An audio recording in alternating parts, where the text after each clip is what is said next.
Wanita Islam paling berpengaruh di balik tembok Istana Kerajaan Hindu Karangasem, Lombok.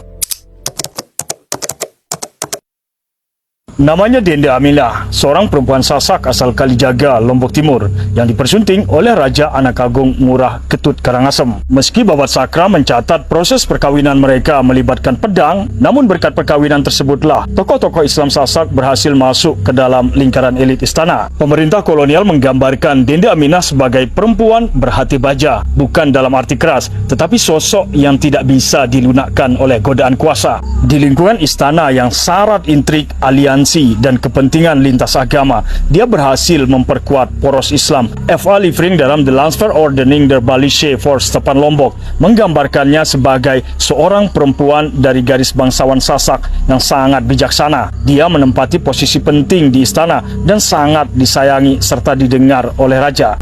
Masih menurut Liefring, dia bahkan berhasil menggeser praktek sumpah jabatan bagi otoritas Islam di kerajaan Karangasem dari tata cara Hindu menjadi Islami dengan sumpah di atas Al-Quran disertai ritual sembe menggunakan air suci dan tanah dari makam Batu Layar. Jejak pengaruhnya juga terekam dalam banyak catatan kolonial lainnya, termasuk dalam Bijdrage tot de Taal, Land en Volkenkunde van Nederlands-Indië 1925 yang menyebutkan peran besar Dende Aminah dalam membantu Sayyid Abdullah meningkatkan pengaruhnya di kalangan istana, termasuk sebagai orang kepercayaan raja dan bahkan mendapatkan izin membuka perkebunan di Pelangan.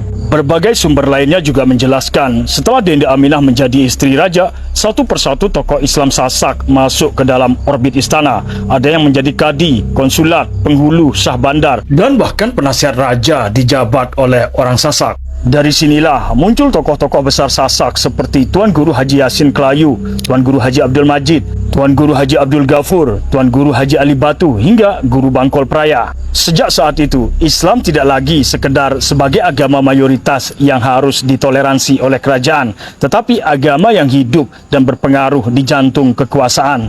Peran besar lainnya dari Dende Aminah dapat dilihat dari pemberian tanah wakaf bagi desa-desa Muslim seperti Sesela dan Kediri, sebuah pengakuan struktural atas keberlanjutan sosial ekonomi umat Islam kala itu. Dan tidak hanya itu, bahkan ruang simbolik kerajaan pun berhasil ditembus. 6 patung ulama Islam terpahat megah di balik Kambang Mayura. Sebuah masjid dibangun di dalam komplek istana, dan puncaknya adalah hadirnya Datu Pangeran sebagai calon pemimpin yang beragama Islam. Sayangnya, pasca Perang Lombok 1894, Dende Aminah turut diasingkan bersama raja ke Batavia, lalu kemudian dipindahkan ke Bengkulu bersama istri raja lainnya yaitu Dende Patimah.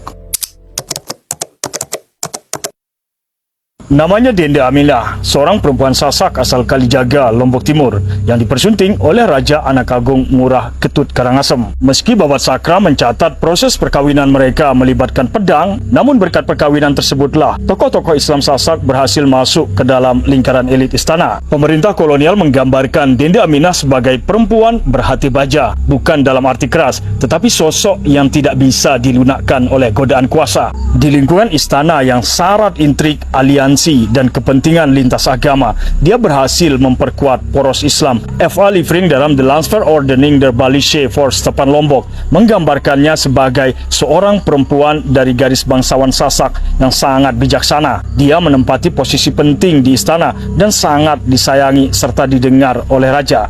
Masih menurut Liefring, dia bahkan berhasil menggeser praktek sumpah jabatan bagi otoritas Islam di kerajaan Karangasem dari tata cara Hindu menjadi Islami dengan sumpah di atas Al-Quran disertai ritual sembe menggunakan air suci dan tanah dari makam Batu Layar. Jejak pengaruhnya juga terekam dalam banyak catatan kolonial lainnya, termasuk dalam Bijdrage tot de Taal, Land en Volkenkunde van Nederlands-Indië 1925 yang menyebutkan peran besar Dende Aminah dalam membantu Sayyid Abdullah meningkatkan pengaruhnya di kalangan istana, termasuk sebagai orang kepercayaan raja dan bahkan mendapatkan izin membuka perkebunan di Pelangan.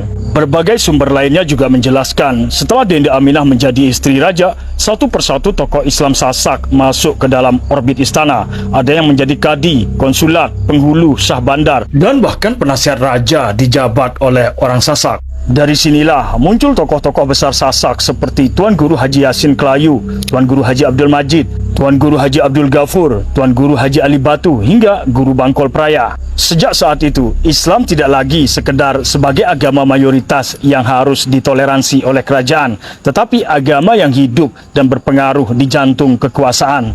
Peran besar lainnya dari Denda Aminah dapat dilihat dari pemberian tanah wakaf bagi desa-desa Muslim seperti Sesela dan Kediri, sebuah pengakuan struktural atas keberlanjutan sosial ekonomi umat Islam kala itu. Dan tidak hanya itu, bahkan ruang simbolik kerajaan pun berhasil ditembus. 6 patung ulama Islam terpahat megah di balik Kambang Mayura, sebuah masjid dibangun di dalam komplek istana, dan puncaknya adalah hadirnya Datu Pangeran sebagai calon pemimpin yang beragama Islam. Sayangnya, pasca Perang Lombok 1894, Denda Aminah turut diasingkan bersama Raja ke Batavia, lalu kemudian dipindahkan ke Bengkulu bersama istri raja lainnya yaitu Denda Patimah.